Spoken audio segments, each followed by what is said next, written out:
زما نوم کومل اقبال دی. زه سپیچ اینډ لینګویج پیتالوجسټ یم.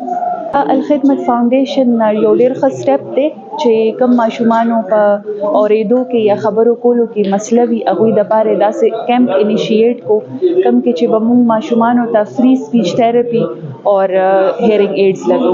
ډفرنټ وجوهات کې دی شي که نه د څه ماشومان پیدایشي طور باندې خبرې نشي کولی، څه چې دی نو لږ شانتې غټ شي د هغوی خپل هم عمر ماشومانو نه شاته پاتې شوي نو د هغې ته موږ سپیچ ډیلی ویو. داسې څه ټرمز دي autism شو، ADHD شو، ډاون سینډروم شو، سیریبرل پالسي شو، کوم کې چې سپیچ ډسارډرز راځي نو هغه ټول چې دی یو نیورو پیډیاټریشن چې دی هغه تشخیص کوي او هغې نه پسې مخکې سپیچ تھراپسټ یا اکوپیشنل تھراپسټ یا بیهیویر تھراپسټ ته ریفر کوي، څوک چې هغوی کې خپل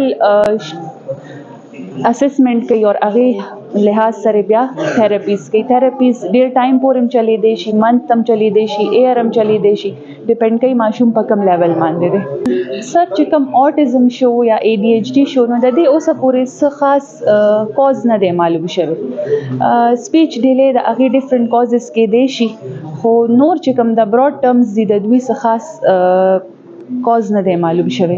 پیرنټس ته هم دا دغه دی چې تاسو خپل ماشوم باندې ډېر زیات خیال ساتئ، د هغوی مایلسټونز ګورئ چې هغوی خپل هم عمر ماشومانو په شانتې خبرې ګرځېدل کېنه پاسه بیهیویر دی که نه دی که نه نو څومره زر چې تاسو کولی شئ نیورو پیډیاټریشن پسې تللی شئ چې څونه زر ډایګنوسس وشي هغومره زر به چې دی د دوی کې انډیپنډنسي راتلی شي. بسم الله الرحمن الرحیم.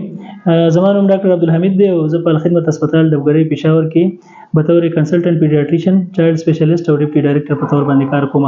الخدمت هسپتال ډبګرۍ کې نن د 3 پروجیکټ افتتاح وشوه.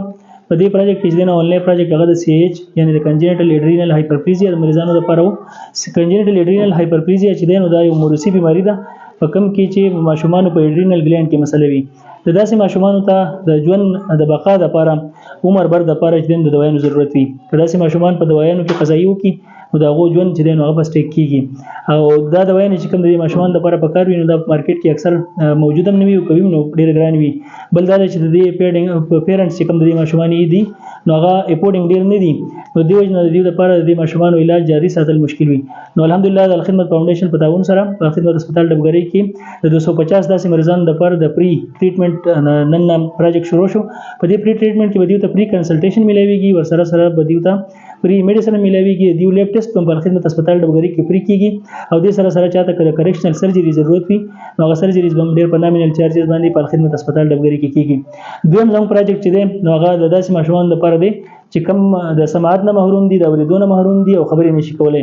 نو داسې ماشومانو لپاره د جمعې په ورځ باندې په ریګولر بنیادونو باندې په الخدمت هسپتال ډبګرۍ کې د کیمپ انعقاد کیږي.